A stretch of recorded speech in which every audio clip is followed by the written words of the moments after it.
उद्बोधन की अगली कड़ी में मैं आमंत्रित करता हूं विशिष्ट अतिथि के रूप में उपस्थित नागपुर से चलकर आए आदरणीय शुभम दहाड़ जी।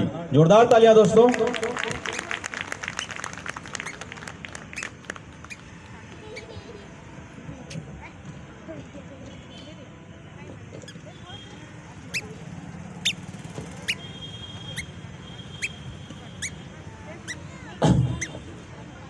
विश्व को क्रांति का विश्व, उसी प्रकार विश्व रत्न डॉक्टर बाबा साहब अम्बेडकर को मेरा परिवार वंदन। उसी प्रकार आज के इस आयोजन समिति डॉक्टर भीमराव अंबेडकर जयंती संयुक्त आयोजन समिति रायगढ़ छत्तीसगढ़, यहाँ इन जयंती आयोजन समिति ने हमें यहाँ जो आपसे रूबरू होने का जो मौका दिया, उसके मैं सबसे पहले उनका अभिनंदन करता हूँ। और इस कार्यक्रम को सुनने के लिए आए बुद्ध पूर्णिमा के उपलक्ष्य पर आज का हम यहाँ आयोजन हुआ है। तो इस आयोजन के लिए आने वाले सभी इस रायगढ़ से जो भी बाबा साहब, उसी प्रकार बुद्ध के विचारधारा को मानने वाले तमाम आप सभी को मेरा जय भीम, जय भीम, जय भीम। हम आगे बढ़ते हैं। इस चौक की बड़ी खासियत दिख रही है। यहाँ बाबा साहब की प्रतिमा हमें जो दिखाई देती है, उसके बाद में वहाँ रोशनाई है और आप सभी बड़े अलग अलग विभागों से, अलग अलग एरियाओं से यहाँ आए हुए हैं। सभी जो बाबा साहब के विचारधारा को सुनते। हम भी नागपुर से आए हैं। मुझे लगता है यहाँ कोई विषय भी हमें दिखाई दे रहा है कि गौतम बुद्ध का सामाजिक संदेश और परिवर्तन में उनकी प्रासंगिकता, जो भगवान बुद्ध का उपदेश है, उसके बाद हमारी भी जो जिम्मेदारी है वो क्या होना चाहिए, ऐसा यहाँ विषय दिखता है। फिर भी मुझे यह विषय नहीं मालूम था, तो मैं सीधा बाबा साहब अम्बेडकर इनके नज़रिया से बुद्ध आपको बताना चाहूँगा। सीधा अभी जो बाबा साहब ने हमें जो बुद्ध बताया हुआ है वो किस तरह से है, तो हम जो हमें दिया हुआ है वो बाबा साहब के हमें साहित्य के माध्यम से मिलता है। और बाबा साहब तो अभी जीवित नहीं है, तो अगर बाबा साहब को हमें जीवित देखना है तो हमें वह साहित्य में मिलेंगे, उनके किताबों में मिलेंगे, उनके विचारों से मिलेंगे। हम अगर समाज में देखते हैं तो बाबा साहब हमें अलग अलग तरीके से दिखाई देगा। जैसे हमारे इधर अलग तरीके से बाबा साहब बता सकते हैं और अलग अलग तरीके से बताते हैं। कोई ढूंढेगा तो संगठन में बाबा साहब को ढूंढेंगे, पर बाबा साहब अलग अलग संगठन में अलग अलग तरीके से आपको दिखाई देंगे। तो ओरिजिनल हमें बाबा साहब जो दिखाई देंगे वो उनके साहित्य में, उनके किताबों में, और वो जो बाबा साहब हमें दिखाई दे रहे हैं वो साहित्यों में। और तो बाबा साहब ने जो कुछ भी साहित्य के माध्यम से हमें बुद्ध बताया है, उन्होंने अपने हयात में जो कुछ भी लिख के रखा है बुद्धा के बारे में, वही हम यहाँ आपको बताना चाहूँगा। तो विषय मेरा रहेगा कि बाबा साहब के नज़रिया से भगवान बुद्ध। बाबा साहब बताते हैं कि भविष्य के बाद बुद्धा होते हैं। ऐसा बोलते हैं कि बुद्ध का जन्म फिर से जब होते हैं वो आते रहते हैं। पर बाबा साहब के नज़रिया से भविष्य में होने वाले और बुद्धा के जन्म के पहले, यानी सिद्धार्थ गौतम बुद्ध के जन्म के पूर्व भी कुछ बुद्धा हुए हैं।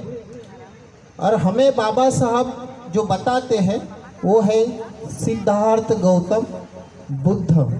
तो हमें किससे लेना देना है? हमें सिद्धार्थ गौतम बुद्ध से लेना देना है। और बाबा साहब अपने इसमें बताते हैं कि हमें सिद्धार्थ गौतम बुद्ध ही हमें बताना चाहिए, जिसकी हम प्रतिमा हमें इधर पूजन वगैरह किया है। तो बाबा साहब ने हमें बुद्ध धम्म के साथ हमें एक किताब दी है। वो किताब का नाम क्या है? बुद्ध और उनका धम्म। हम इधर वर्षवास में उसका पठन वगैरह करते हैं, उसका वाचन करते हैं। तो इस तरह से बाबा साहब ने हमें जो दिया है वो है बुद्ध और उनका धम्म। तो हमें उसे ही पढ़ना चाहिए जो हमें बाबा साहब ने दिया हुआ है, ना कि अलग और कुछ साहित्य है उसे ना पढ़े। बाबा साहब ने दिए हुए बुद्ध और धम्म को ही पढ़े। उसके साथ बाबा साहब ने और 2 किताब पढ़ने को हमको कहा है, जो अगर आपको बुद्ध और धम्म ग्रंथ अगर समझना हो तो भारत में क्रांति तथा प्रतिक्रांति और बुद्ध और कार्ल मार्क्स, यह किताब हमें बाबा साहब ने पढ़ने को कहा है, जो बुद्ध और धम्म ग्रंथ हमें समझने के लिए। तो अभी बाबा साहब बताते हैं कि मैं बुद्ध धम्म के वक्त तरफ कैसे गया। बाबा साहब कहते हैं कि मैं छोटा था, जब 14 साल का था, तो मेरा एक सत्कार हुआ, जिस सत्कार में मुझे केलुस्कर गुरुजी ने एक बुद्ध चरित्र भेंट दिया और उसे पढ़ते हुए मैं बुद्ध की बढ़ा। तो बाबा साहब भगवान और बुद्ध उनका जो चरित्र पढ़े और किताब पढ़े, उसके साथ बाबा साहब के घर में जो उनके पिता थे, पिता राम जी उन्हें जो वो कबीरपंथी थे, और कबीरपंथी होने के कारण उन्हें अनेक धर्म ग्रंथ थे, वो बाबा साहब उन्हें पढ़ने को कहा थे। जैसे बाबा साहब ने अनेक धर्म ग्रंथों जो बचपन में बाबा साहब ने पढ़ा हुआ है, ठीक है, तो बाबा साहब को उन्हें पढ़ने को कहा जाता था। और बाबा साहब उसमें एक सवाल पूछते थे कि ये हमें क्यों पढ़ने कहा जाता है। तो बाबा साहब के पिताजी उन्हें बताते थे कि इससे जो तुम्हारे मन में जो कुछ भी भावना है वो वहाँ से खत्म होती है इसे पढ़ने से। तो बाबा साहब फिर भी सवाल उनके मन में चलते रहते थे। बाबा साहब उनके पिताजी को कुछ ना पूछते हुए बाबा साहब ने खुद उसके बाद में स्टडी की। तो ऐसे करते हुए बाबा साहब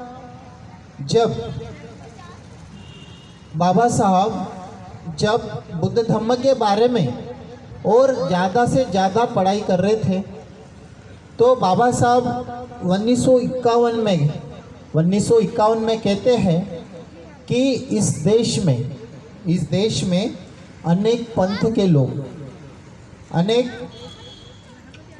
धर्म के लोग यहाँ हमें दिखाई देते हैं, पर बुद्ध धम्म के लोग दिखाई नहीं देते थे। बाबा साहब का 1951 का यह वाक्य है कि हमें बुद्ध धम्म का लोग दिखाई नहीं देते हैं। फिर भी बाबा साहब कहते हैं कि बुद्ध धम्म आज भी इस देश में जीवित है।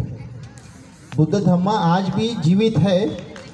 तो बाबा साहब बताते हैं कि यह बुद्ध धम्म की हमें याद क्यों आती है, कि आज जीवित है, बुद्ध धम्म की याद हमें क्यों आती है। उसका कारण यह है कि जिस तरह से बाबा साहब बताते हैं कि जिस तरह से आज इस देश को बुद्ध की ज़रूरत है। अभी जो वातावरण देश में चल रहा है उसके हिसाब से आज बुद्ध की ज़रूरत है। तो बाबा साहब भी कहते हैं कि भारत में नहीं तो विश्व को आज बुद्ध की ज़रूरत है। तो हमें बाबा साहब ने हमें पूरे विश्व को बुद्ध धम्म देने को कहा है, और बाबा साहब ने खुद हमें इस भारत देश में बाबा साहब ने हमें बौद्ध धम्म दिया है। बाबा साहब फिर आगे कहते हैं कि मैंने इस बुद्ध धम्म को पढ़ा, पढ़ने के बाद फिर एक किताब जो लिखा है वो बुद्ध चरित्र, बुद्ध और उनका धम्म, इसमें मैंने इसका सब विचार रखे हुए हैं। जिस तरह से बाबा साहब स्टडी करते थे, अभ्यास करते थे, तो बाबा साहब कहते हैं कि इस देश में अनेक धर्म के लोग